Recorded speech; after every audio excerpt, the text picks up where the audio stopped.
ओम शांति। आज 23 मार्च 2025 है। हम सभी ब्राह्मण बच्चे राजयोगी हैं, परंतु राजयोगी में भी अलग अलग प्रकार के हैं, नंबरवार है। कई ऐसे राजयोगी हैं जो बहुत सहज राजयोगी हैं, लेकिन कई ऐसे भी हैं जो योग को भी बहुत कठिन अनुभव करते हैं। तो आज का स्लोगन हमें बता रहा है, हमें सहज योगी बनने का सहज साधन क्या है। आइए सुनते हैं आज का स्लोगन। तन मन धन मन वाणी कर्म किसी भी प्रकार से बाप के कर्तव्य में सहयोगी बनो तो सहज योगी बन जाएंगे। सहज योगी बनने का एक ही श्रेष्ठ साधन है और वो है सहयोगी बनना। और सहयोगी भी पूर्ण रूप से अच्छी तरह से बनना। ऐसा नहीं कि बेमन से आधा अधूरा हमने सहयोग किया, सहयोगी बने तो हम सहज योगी बन जाएंगे। नहीं, संपूर्ण रूप से अच्छी तरह से सहयोगी बनना अर्थात तन मन धन वाणी कर्म से, दिल से, स्वेच्छा से जब हम बाबा के कर्तव्यों में सहयोगी बनते हैं तो हम सहज योगी स्वतः बन जाते हैं।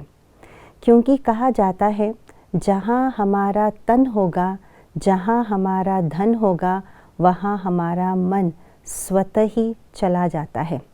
क्योंकि तन और धन आत्मा ने अपने कर्मों के द्वारा कमाया हुआ है और हिसाब किताब के अनुसार तन को भी प्राप्त किया है। इसीलिए जहाँ हम तन का सहयोग लगाते हैं, धन का सहयोग लगाते हैं, वहाँ पर मन भी ऑटोमेटिकली चला जाता है, वहाँ पर हमारी वाणी भी चली जाती है।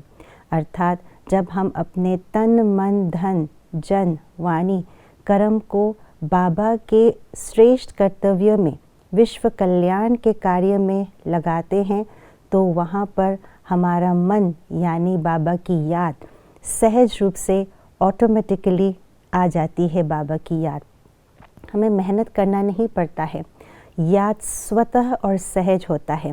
इसलिए मन को लगाना बाबा के कार्य में, इसके लिए पहले अपने तन को लगाए। तन से और धन से पहले बाबा के सहयोगी बने। जब तन और धन से सहयोगी बनते हैं तो धीरे धीरे मन और वाणी से भी सहयोगी बन जाते हैं। जब इस प्रकार से पूर्ण रीति से बाबा के सहयोगी बन जाते हैं तो स्वतः ही योगी बन जाते हैं। यानी जिस कार्य में मैंने तन मन धन लगाया उसका ही चिंतन चलता रहेगा, उसकी ही बुद्धि में प्लानिंग होती रहेगी, उसकी ही वर्णन होते रहेंगे। यानी हमारी याद सदा बाबा के साथ सहज होगा। अगर हमने मन को किसी और में लगाया, फिर थोड़ा अधूरा मन जो है फिर बाबा के कर्तव्य में लगाया, तो उसको सहज योगी बन नहीं सकेंगे। क्योंकि दोनों ही बातों में मन लगा हुआ है तो मन के अंदर द्वंद्व चलता रहेगा, युद्ध चलता रहेगा।